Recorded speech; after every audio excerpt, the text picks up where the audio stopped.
Good morning student. আজকে আমরা second সেমিস্টারের মেজর হিস্ট্রি যাদের রয়েছে তাদের সেট যে পেপারটি রয়েছে তার কিছু এমসিকিউ প্রশ্ন রয়েছে। আমরা দুটো পার্টে এই ভিডিওটি করব। আশা করছি এই দুটো পার্ট যদি তোমরা ভালো করে দেখে নাও কোনো প্রশ্ন তোমাদের মিস থাকবে না। তাহলে আজকের ভিডিওটি হচ্ছে আমাদের সেট হিস্ট্রি সেকেন্ড সেমিস্টারের। দেখো, তোমাদের পরীক্ষার আর 1 মাসের মতন সময় রয়েছে। আমরা প্রতিনিয়তই ভিডিও নিয়ে আসছি, তোমরা অবশ্যই সেই ক্লাসগুলো দেখো।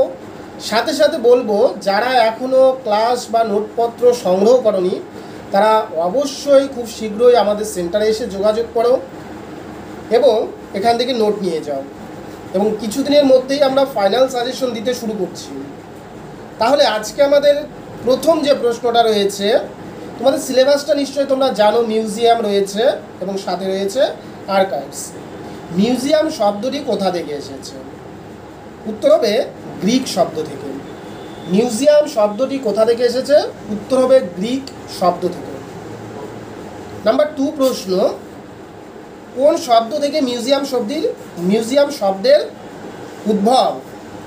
Which word come from museum? অ্যান্সারটা হবে মিউজিয়ম। ঠিক আছে, আমি স্পেলিংটা বলে দিচ্ছি, MOUSEION। এর পরের প্রশ্ন, জাদুঘরের প্রথম উৎপত্তি হয় কোথায়? উত্তর হবে গ্রিসে। জাদুঘরের প্রথম উৎপত্তি হয় কোথায়? উত্তর হবে গ্রিসে। পরের প্রশ্ন, বিশ্বের প্রাচীনতম জাদুঘরটি কোথায় অবস্থিত? বিশ্বের প্রাচীনতম জাদুঘরটি কোথায় অবস্থিত? উত্তর হবে মেসোপটেমিয়াতে। পরের প্রশ্ন, মিউজিয়াম সংক্রান্ত বিদ্যাকে কি বলা হয়? যারা মিউজিয়াম নিয়ে পড়াশোনা করে তাদেরকে বলা হয় মিউজিওলজি। মিউজিওলজি। যদি কোনো ওয়ার্ড বুঝতে অসুবিধা হয় কমেন্ট করবে, আমি উত্তরটাকে ঠিক করে দিব। মিউজিওলজি। এর পরের প্রশ্ন, মিউজিয়াম শব্দটি সর্বপ্রথম কে ব্যবহার করেন? উত্তর হবে লিওপল্ড মার্টিন। মিউজিয়াম শব্দটি সর্বপ্রথম কে ব্যবহার করেন? উত্তর হবে লিওপল্ড মার্টিন। বিশ্বের প্রাচীন মিউজিয়ামটির নাম কি? অনেকবার প্রশ্নটি পরীক্ষায় এসেছে। বিশ্বের প্রাচীনতম মিউজিয়ামটির নাম হচ্ছে এন্না গালাডি নান্নার। এন্না গালাডি নান্নার। আমি বানানটা কমেন্ট বক্সে লিখে দেব।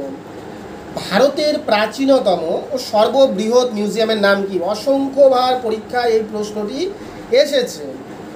ভারতের প্রাচীনতম আবার সবথেকে বড় মিউজিয়াম হচ্ছে ভারতীয় জাদুঘর বা ইন্ডিয়ান মিউজিয়াম। ভারতীয় জাদুঘর বা ইন্ডিয়ান মিউজিয়াম। ভারতীয় জাদুঘরের পূর্ব নাম কি? উত্তর হবে ভারতীয় জাদুঘরের পূর্ব নাম হচ্ছে ওরিয়েন্টাল মিউজিয়াম। Oriental museum. 10 নম্বর প্রশ্ন, ভারতীয় জাদুঘর কোথায় অবস্থিত? উত্তর হবে কলকাতায়। ভারতীয় জাদুঘর বা ইন্ডিয়ান মিউজিয়াম কোথায় অবস্থিত? কলকাতায়।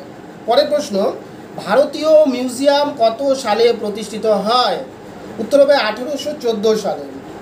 এরপরে আমরা দেখব বিশ্বের বেশ কিছু বিখ্যাত মিউজিয়াম, যার মধ্যে সবথেকে প্রথম আমাদের যে নামটা আসবে সেটি হচ্ছে ফ্রান্সের প্রথম জাদুঘর কোনটি? সেটা হবে লুভার মিউজিয়াম।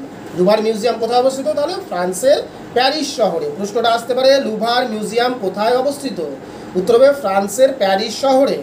পরের প্রশ্ন, ব্রিটিশ মিউজিয়াম কোথায় অবস্থিত? উত্তর হবে ইংল্যান্ডে। ব্রিটিশ মিউজিয়াম কোথায় অবস্থিত? উত্তর হবে ইংল্যান্ডে। পরের প্রশ্ন, বিশ্বকোষ বা সার্বজনীন জাদুঘর কাকে বলা হয়?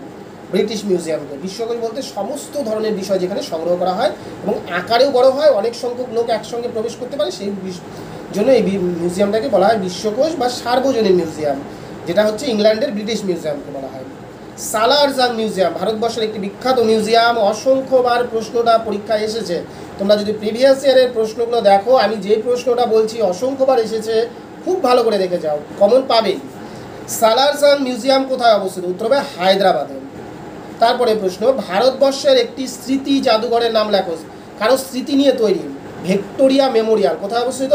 কলকাতা। ইংল্যান্ডের যে রানী ছিল ভিক্টোরিয়া, তার স্মৃতিতে ভিক্টোরিয়া মেমোরিয়াল তৈরি করা হয়েছিল। তাহলে কার স্মৃতিতে ভিক্টোরিয়া মেমোরিয়াল তৈরি হয়েছিল? ইংল্যান্ডের রানী ভিক্টোরিয়ার স্মৃতিতে। ভিক্টোরিয়া মেমোরিয়াল কত সালে স্থাপিত হয়? উত্তর হবে 1921। 1921। কলকাতার একটি বিজ্ঞান মিউজিয়ামের নাম হবে সায়েন্স সিটি বা বিড়লা টেকনোলজিক্যাল মিউজিয়াম। পরের প্রশ্ন, পশ্চিমবঙ্গের একটি ঐতিহাসিক গৃহ জাদুঘরের নাম, এটা হবে হাজারদুয়ারি। হাজারদুয়ারি মুর্শিদাবাদের যে রয়েছে, এটা একটা ঐতিহাসিক গৃহ জাদুঘর, কারণ ঐতিহাসিক বিষয়গুলো সেখানে সংগ্রহ করা হয়। পশ্চিমবঙ্গের একটি প্রাণী মিউজিয়ামের নাম লিখো, অবশ্যই হবে কলকাতা চিড়িয়াখানা।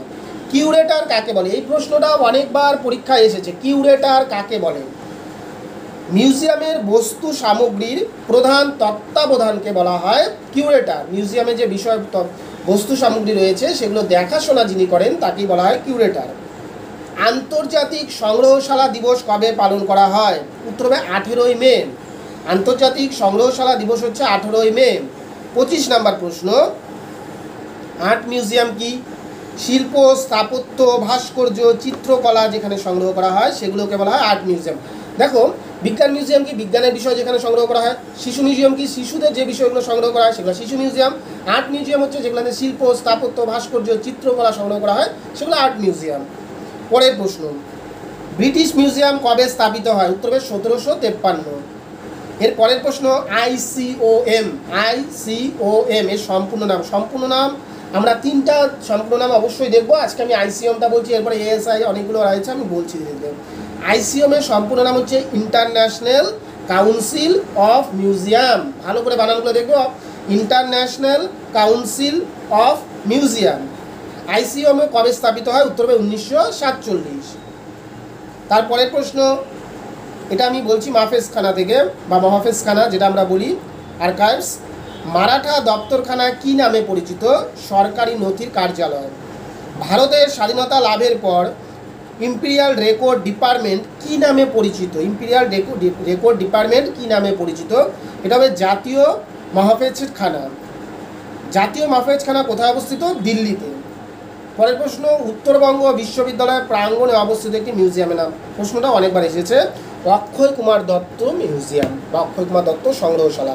এই যে 35টি প্রশ্ন আমি বললাম, এরপরে সেকেন্ড পার্টে আমি আরও 20টি প্রশ্ন নিয়ে আলোচনা করব। এই তোমাদের 55 যে এমসিকিউ রয়েছে, এই প্রশ্নগুলো যদি তোমরা শেখ ইতিহাসে পড়ে যাও, এসএসসি ইতিহাসে 100-এ 100% 5টা প্রশ্ন তোমাদের পরীক্ষায় অবশ্য কমন পড়বে। তাহলে আমরা আজকে শেখ ইতিহাস সেকেন্ড সেমিস্টার মেজরের প্রথম পার্ট নিয়ে আলোচনা করলাম। এরপরে আমাদের আরও একটি সেকেন্ড পার্ট আসবে আগামী সপ্তাহে। তোমরা ভিডিওটি বারবার করে শুনবে, এমসিকিউ, তাহলে তোমাদের আর কোথাও অসুবিধা হবে না। এই ভিডিওটা দেখো, আমাদের সাথে থাকো। তোমাদের সেকেন্ড সেমিস্টারে যারা রয়েছো, যাদের যে ভিডিও প্রয়োজন তোমরা কমেন্ট করবে, আমরা সেই ভিডিও নিয়ে আসব। আমাদের এখানে যারা স্যাররা রয়েছে প্রত্যেক স্যাররা সেই ভিডিওগুলো নিয়ে আসবে। তোমরা চ্যানেলটির সঙ্গে যুক্ত থাকবে। এবং পরীক্ষা চলে এসেছে, এখন আর গাহেলামি করলে চলবে না। সবাই বাড়িতে পড়াশোনা শুরু করে দাও, কারণ দেখো পরীক্ষায় তুমি যত আগে থেকে প্রিপারেশন নেবে রেজাল্ট তত ভালো হবে। ওই পরীক্ষার 1 দিন বা 2 দিন বা 1 সপ্তাহ আগে যদি পড়ে যাও, পাস করা সম্ভব হয় না, যার জন্য রেজাল্ট খারাপ হয়। তাহলে তোমাদের আগে থেকেই পড়াশোনা শুরু করতে হবে। সবাইকে ধন্যবাদ, সবাই চ্যানেলটির সঙ্গে যুক্ত থাকবেন।